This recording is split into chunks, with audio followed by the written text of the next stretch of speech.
Hello বন্ধুরা, আনন্দ পাঠের পক্ষ থেকে সকলকে স্বাগত। দ্বাদশ শ্রেণীর থার্ড সেমিস্টারের পরীক্ষা একেবারে দোরগোড়ায় এসে গেছে, তাই শেষ সময় প্রস্তুতির জন্য কিছু বিশেষ গুরুত্বপূর্ণ প্রশ্নোত্তর নিয়ে এসেছি। আমরা সবাই জানি দ্বাদশ শ্রেণীর থার্ড সেমিস্টারের পরীক্ষা সবই এমসিকিউ প্যাটার্নে হবে, তাই আজকে তোমাদের বাংলা সিলেবাসের অন্তর্গত গল্প প্রভাত কুমার মুখোপাধ্যায় রচিত আদরিনী, ভারতীয় গল্প বিভাগে শঙ্কর রাও খারাট রচিত গল্প পোটরাজ এবং স্বামী বিবেকানন্দ রচিত প্রবন্ধ বাংলা ভাষা, এই তিনটি বিষয় থেকে খুব গুরুত্বপূর্ণ 90টি এক কথায় প্রশ্নোত্তর নিয়ে এসেছি। এই প্রশ্নোত্তর পর্ব শুরু করার আগে একটা কথা খুব পরিষ্কারভাবে বলে নেওয়া প্রয়োজন যে তোমাদের পাঠ্য বিষয়গুলি থেকে খুব খুঁটিয়ে না পড়লে সব প্রশ্নের উত্তর জানা সম্ভব নয়, এবং যারা শুরু থেকে পড়াশুনো করেছো সেই প্রস্তুতির কিন্তু কোনো বিকল্প নেই। তাই এই শেষ সময়ের এই কটা প্রশ্নোত্তর বলে দিয়ে যদি তোমাদের বলি যে সব কমন পাবে, সেটা কিন্তু সঠিক বলা হবে না।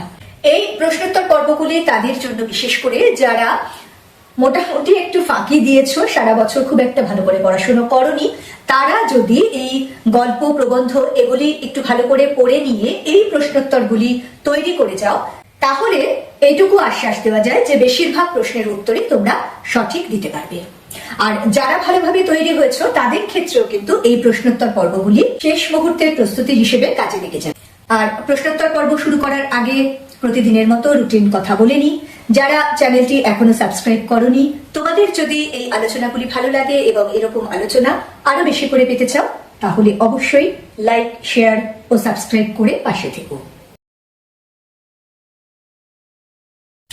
শুরু করছি আজকের প্রশ্নোত্তর পর্ব। প্রথমে প্রভাত কুমার মুখোপাধ্যায় রচিত গল্প আদরিনী থেকে 30টি খুব গুরুত্বপূর্ণ প্রশ্নোত্তর বলে দিচ্ছি। প্রথম প্রশ্ন, পীরগঞ্জের বাবুদের বাড়ি থেকে কি উপলক্ষে নিমন্ত্রণ এসেছিল? বিয়ে উপলক্ষে। 2, বিয়ের অনুষ্ঠানে কোন শহর থেকে বাই আসছিল?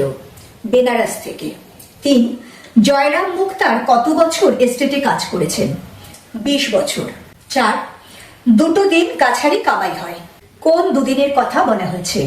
সোম মঙ্গল। 5 নম্বর প্রশ্ন, মুখুজ্জে মশাই কি শুনতে আগ্রহী ছিলেন না? ঘেন্টা শুনতে। 6, জয়রাম মুখোপাধ্যায় কোথা থেকে এসেছিলেন? যশোহর থেকে। 7, আদালত অবমাননার জন্য জয়রাম মুখোপাধ্যায়ের কত টাকা জরিমানা হয়েছিল? 5 টাকা। 8, জয়রাম মুখোপাধ্যায় জরিমানার বিরুদ্ধে মামলা করতে গিয়ে কত টাকা ব্যয় করেছিলেন? 1700 টাকা। 9, মুখুজ্জে মশাই কোন বিষয়ে অত্যন্ত দয়ালু ছিলেন? দরিদ্রদের বিনামূল্যে আইনি সাহায্য দেওয়ার বিষয়। 10 নম্বর প্রশ্ন, হাতি না পাঠানোয় মুখুজ্জে মশাইয়ের কিরকম প্রতিক্রিয়া হয়েছিল? তিনি ক্ষোভে, লজ্জায়, রাগে ফেটে পড়েছিলেন। 11, জয়রাম মুখোপাধ্যায় কোথা থেকে হাতি কেনার চেষ্টা করেছিলেন? বীরপুর থেকে। 12, জয়রাম মুখোপাধ্যায় কার কাছ থেকে হাতি কিনেছিলেন? বীরপুরের জমিদার উমাচরণ লাহিড়ীর কাছ থেকে। 13, কত টাকা দিয়ে জয়রাম মুখোপাধ্যায় হাতিটি কিনেছিলেন? 2000 টাকা দিয়ে। 14, হাতিটির নাম কি রাখা হয়? আদরিনী। 15 নম্বর প্রশ্ন, জয়রাম কবে মহারাজের সঙ্গে দেখা করতে গেছিলেন? নিমন্ত্রণ রক্ষা করার পরদিন বিকেলে। 16, জয়রাম মুখোপাধ্যায় কিভাবে মহারাজের দরবারে পৌঁছলেন? হাতির পিঠে চেপে। 17, মুখুজ্জে মশাই এই হাতিটি কার, একথা কে জিজ্ঞাসা করেছিলেন? মহারাজা নরেশচন্দ্র। 18, মুখুজ্জে মশাইয়ের আয় কমতে থাকার প্রধান কারণ কি ছিল? নতুন নিয়মে পাশ করা শিক্ষিত মোক্তারদের আগমন। 19, নতুন প্রজন্মের মোক্তারদের সঙ্গে মুখুজ্জে মহাশয়ের মূল পার্থক্য কি ছিল? তারা ইংরেজি জানতেন, তিনি জানতেন না। 20 নম্বর প্রশ্ন, জয়রাম মুখোপাধ্যায় তার মঙ্গলা গাইয়ের বাছুরের নামকরণ কার নামে করেছিলেন? এক ডেপুটি বাবুর নামে। 21, জয়রাম মুখোপাধ্যায় কি বিক্রি করার জন্য বিজ্ঞাপন লিখতে যান? তার হাতিটি বিক্রি করার জন্য। 22, বামুনহাটে একটি মেলা হয়, মেলাটি কখন হয়? চৈত্র সংক্রান্তিতে। 23, কোন মেলায় হাতি বিক্রির জন্য পাঠানো হয়? বামুনহাটের মেলায়। 24, হাতি বিদায় নেওয়ার আগে মুখুজ্জে মশাই তাকে কি খাইয়েছিলেন? রসগোল্লা খাইয়েছিলেন। 25 নম্বর প্রশ্ন, মুখুজ্জে মহাশয় হাতিকে বিদায় দেবার সময় কি বলেছিলেন? যাও মা, বামুনহাটের মেলা দেখে এসো। 26, আদরিনীর মৃত্যুর পর বৃদ্ধ মুখুজ্জে মশাই কতদিন বেঁচেছিলেন? 2 মাস। 27, প্রভাত কুমার মুখোপাধ্যায়ের ছদ্মনাম কি? শ্রীমতী রাধামণি দেবী। 28, আদরিনী গল্পের মূল রস কি? করুণ রস। 29, আদরিনী গল্পটিতে মাটির প্রদীপ নিভে যাওয়া কিসের ইঙ্গিত ছিল? আশার সমাপ্তির ইঙ্গিত। 30 নম্বর এবং এই গল্প থেকে শেষ প্রশ্ন, আদরিনী গল্পটি কোন গ্রন্থ থেকে নেওয়া হয়েছে? আদরিনী গল্পটি গল্পাঞ্জলি নামক গ্রন্থটি থেকে গৃহীত হয়েছে। এবারে আমরা আসব ভারতীয় গল্প বিভাগে শঙ্কররাও খারাট রচিত পোটরাজ গল্পের এক কথায় প্রশ্নোত্তরে। প্রথম প্রশ্ন, পোটরাজ গল্পটির লেখক কে? শঙ্কররাও খারাট। 2, পোটরাজ গল্পটির অনুবাদকের নাম কি? সুনন্দন চক্রবর্তী। 3, পোটরাজ গল্পটি মূল কোন ভাষায় লিখিত? মারাঠি ভাষায়। 4, পোটরাজ গল্পটি কোন গ্রন্থ থেকে গৃহীত? বড় বালুতেদার। 5 নম্বর প্রশ্ন, সুনন্দন চক্রবর্তীর কোন গ্রন্থ থেকে এই গল্পের অনুবাদটি গৃহীত হয়েছে? সুন্দরবন নিশীথে জ্বলে ওঠে। 6, মারাঠি লেখক শঙ্কররাও খারাট কার জীবনাদর্শ দ্বারা প্রভাবিত ছিলেন? Doctor B.R. আম্বেদকর। 7, শঙ্কররাও খারাটের আত্মজীবনীর নাম কি? তারাল অন্তরাল। 8, গল্পে বর্ণিত গ্রামের পোটরাজের নাম কি ছিল? দামা। 9, পোটরাজরা কোন দেবীর উপাসক? দেবী মারি আইয়ের। 10 নম্বর প্রশ্ন, দামার বউয়ের নাম কি? দুর্পদ। 11, গল্প অনুযায়ী কার কাছে সকলে সমান? দেবী মারি আইয়ের কাছে।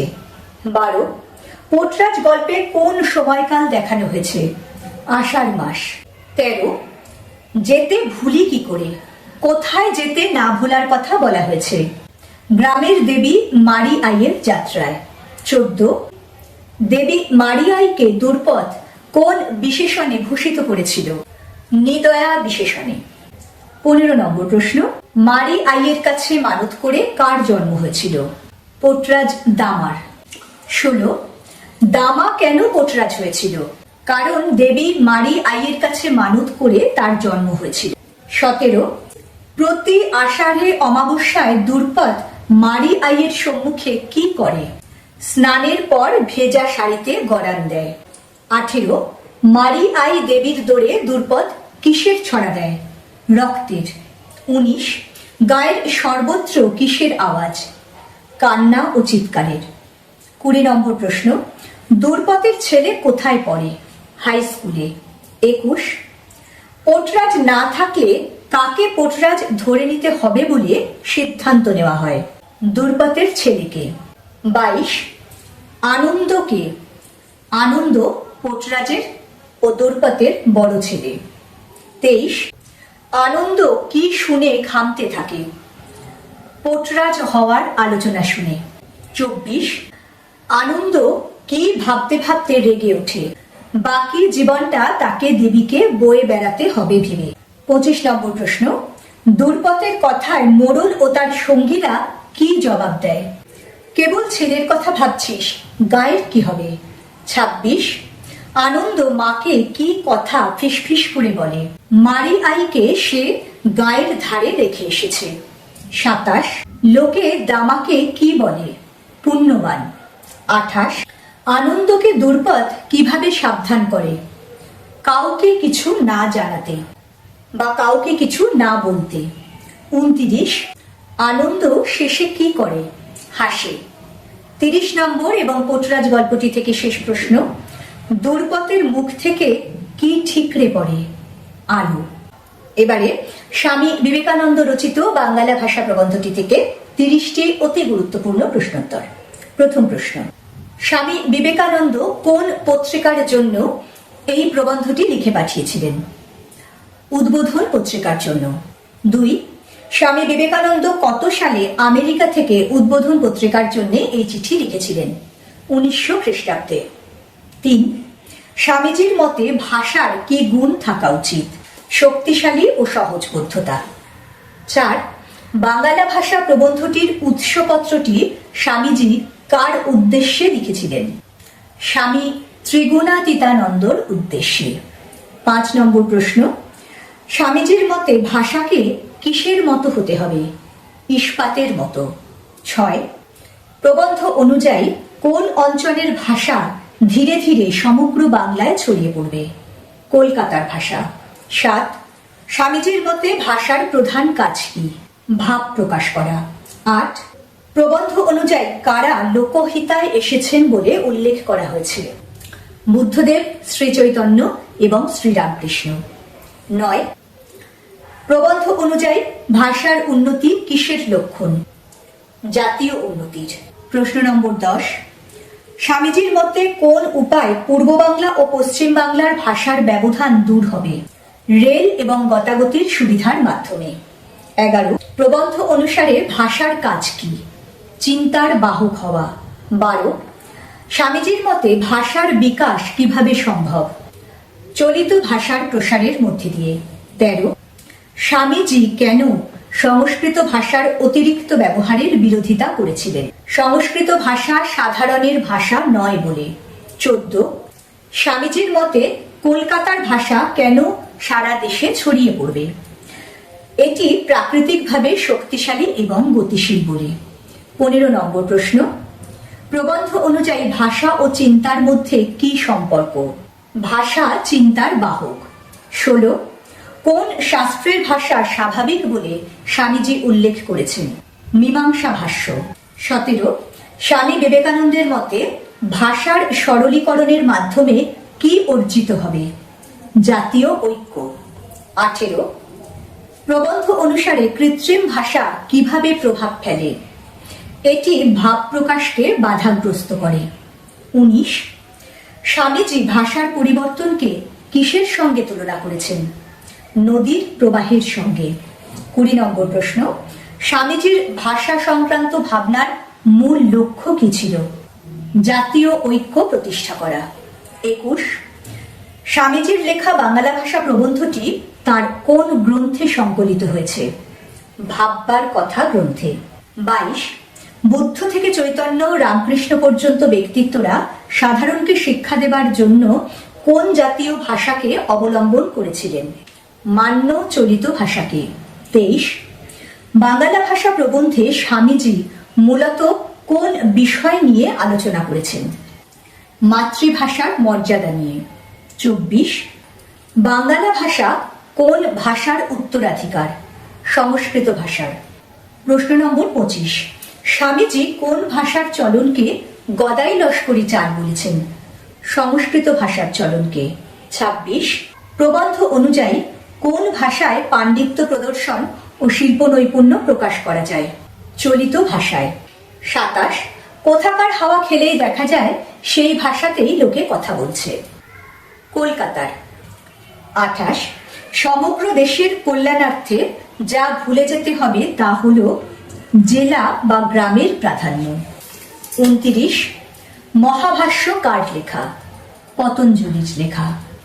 30 নম্বর এবং আজকের মতো শেষ প্রশ্ন, মীমাংসা ভাষ্য কার রচনা? মীমাংসা ভাষ্য সবর স্বামীর রচনা। বন্ধুরা, আশা করব এই প্রশ্নোত্তরগুলি তোমাদের শেষ মুহূর্তে প্রস্তুতিতে কাজে লাগবে। তোমাদের আরো যে পাঠ্যগুলি রয়েছে সেগুলো নিয়েও শেষ মুহূর্তের কিছু বিশেষ এমসিকিউ বা এক কথায় প্রশ্নোত্তর নিয়ে আসবো খুব তাড়াতাড়ি। সঙ্গে সঙ্গে নোটিফিকেশন পেতে চাইলে সাবস্ক্রাইব করে বেল বাটনটি অন করতে ভুলো না। আজকের মতো টাটা।